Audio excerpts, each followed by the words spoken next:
Allô tout le monde, donc je reviens tout juste de Hawaï. En passant, c'est vraiment une destination qui m'a charmée. J'ai adoré visiter Hawaï. Il y a le côté plein air, il y a le côté plage, il y a du divertissement et les gens sont adorables. Donc, je peux vraiment dire que j'ai eu un coup de cœur pour Hawaï et je suis certaine que tous ceux qui sont allés ont un peu le même feeling que moi, alors c'est magnifique. Mais honnêtement, est-ce qu'il y a quelque chose de plus le fun que partir en voyage? Moi, ça me passionne, j'adore ça. Mais j'aime ça aussi avoir des beaux souvenirs, donc prendre des belles photos pour pouvoir me remémorer ces beaux moments-là finalement. En tout cas, pour ma part, j'aime vraiment ça prendre des photos. Pour ceux qui me connaissent, ça sera pas une surprise. J'ai littéralement pris 1000 photos en 10 jours. C'est bien beau prendre des photos en voyage, mais on veut pas juste faire ça. Justement, si tu plates en voyage avec quelqu'un qui est tout le temps comme « Tu peux-tu me prendre en photo là-bas? Ah oui, puis là-bas aussi, puis... » comme ça, mais oh non, c'est pas mon bon côté de profil. Attends, je vais changer de bord. Vraiment là, il n'y a rien de plus tannant que ça. Et justement, cette vidéo-là, ça va être 5 trucs pour prendre des belles photos en voyage, avoir des beaux souvenirs, mais de façon efficace également. Et ça va donner des trucs pour ceux qui sont super à l'aise, comme moi, mais aussi pour ceux qui sont pas à l'aise, parce qu'au final, on veut vraiment juste rapporter des beaux souvenirs de nos expériences. Et d'abord, je tiens à dire que toutes mes photos ont été prises avec mon iPhone 6. Donc, ce ne sera pas des trucs comment prendre des photos professionnelles, mais vraiment juste que ça soit beau et que ça soit efficace. On commence tout de suite avec le premier truc, donc le moment pour prendre la photo. Ce que je fais moi, c'est que on arrive par exemple au volcan, donc à l'endroit où on a toute la belle vue panoramique, et c'est là qu'on prend les photos. Donc, on prend un petit 5 minutes maintenant, et après c'est fait. Comme ça, on passe pas la randonnée derrière notre cellulaire à prendre des photos finalement. Le moment, c'est juste de trouver la place où c'est super beau et où on veut revoir notre souvenir et de se remémorer ça et de prendre des photos là. Donc après ça, plus besoin vraiment de s'en faire, on peut profiter simplement du moment présent. Les poses, donc moi, pour avoir des photos où c'est toujours la même pose, donc la petite main sur la hanche, le petit sourire, à chaque place, je dirais pour moi ça, je trouve ça plate. Et même pour vous, vous allez regarder votre album puis il semble que c'est un petit peu redondant. Alors comment on fonctionnait pour avoir du mouvement dans les photos?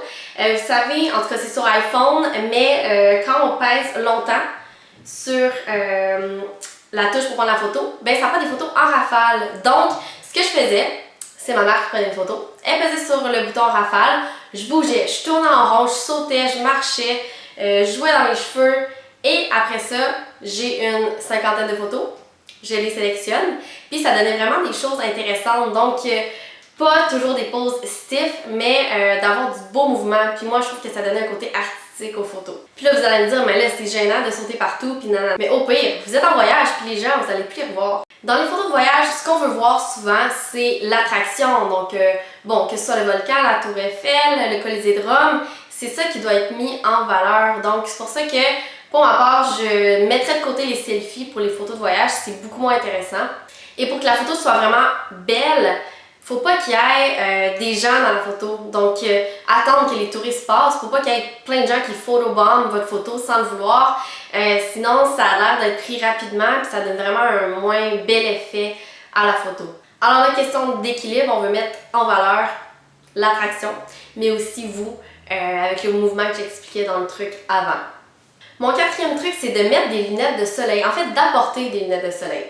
Des fois, on visite une place, c'est rendu l'après-midi, on est hyper fatigué, il y a le gros soleil, puis là, on essaie de prendre une photo, puis on la regarde après, puis on a de l'air mort. Puis là, pas besoin d'avoir des Ray-Ban polarisés à 400$. Ces lunettes-là, je les ai prises chez H&M, puis ont coûté 12$. En tout cas, moi, je sais que si on prend une photo de moi de loin avec le soleil d'en face, j'aurais l'air d'avoir pas d'yeux. Fait que la photo va être juste vraiment laide. Donc finalement, les lunettes de soleil, ça sauve les moments où on est scrap, qui est tard, on a l'air jet lag. Avec ça, là, on peut avoir l'air de qu'est-ce qu'on veut. La photo va être quand même magnifique. Mon dernier truc, on veut des photos de qualité. Même si c'est un cellulaire, on est capable de faire quelque chose qui est beau. Deux choses vraiment importantes sur lesquelles vous allez avoir le contrôle. Il y a la luminosité qu'on peut changer avec l'iPhone. Et il y a aussi le focus. Vous voulez surtout pas avoir l'air d'une tache noire floue. Fait qu'avec ces trucs-là, j'espère que vous ne partirez pas en voyage avec un selfie stick, mais que vous allez quand même réussir à faire des super belles photos avec les moyens du bord pour mettre en valeur le paysage, l'attraction, vous mettre en valeur pour que vous ayez des beaux souvenirs à la fin de votre voyage. Aussi, des petits trucs. Vous avez dû vous dire, voyons, son case de téléphone est donc bien lettre puis donc bien gros. Ben, c'est normal parce que c'est un case Anker qui recharge mon cellulaire et ça m'a sauvé la vie en voyage. Je sais pas pour vous, mais moi, j'arrive à midi puis j'ai plus de batterie. Donc ça, c'est vraiment pas pratique en voyage quand vous êtes en plein milieu de la jungle. Je sais pas où, il n'y a pas de recharge.